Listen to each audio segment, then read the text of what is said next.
শেখ হাসিনাকে নিয়ে হাটে হাড়ি ভাঙলেন তাজ উদ্দিনের ছেলে সোহেল তাজ।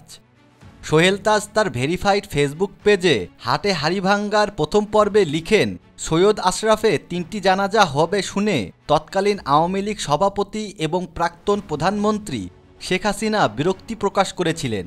তিনি সাধারণ সম্পাদক ওবায়দুল কাদেরকে ধমক দিয়ে বলেছিলেন, ও এত বড় কি হয়ে গেল যে 3টা জানাজা পড়াতে হবে।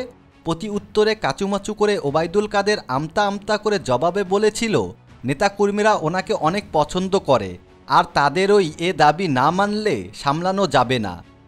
উল্লেখ্য, আপনারা যারা আশরাফ ভাইকে শাপলা চত্বর নিয়ে দোষারোপ করেছেন তা সঠিক না।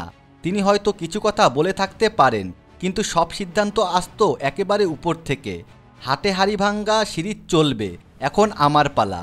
সকলের দৃষ্টি আকর্ষণ করে তিনি আরও লেখেন, গণহত্যা, গুম, খুন, নির্যাতন, নিপীড়নকারী, দুর্নীতিবাজ, গণতন্ত্র হত্যাকারী, চোর মাফিয়াদের সমর্থনকারী, ব্রেন ওয়াশড নব্য কাউয়া বডি লীগ এর চামচাদের দৃষ্টি আকর্ষণ করছি।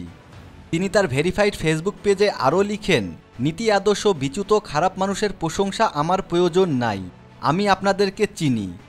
তিনি আরও লিখেন, আওয়ামী লীগের ব্রেইন ওয়াশড নষ্টপচা নীতি, আদর্শ বিচ্যুত লুটেরা, খুনি, হত্যা, গুম, নির্যাতনকারীদের সমর্থক সকলকে বলবো অনতিবিলম্বে আমার এই ফেসবুক পেজটি আনফলো করতে।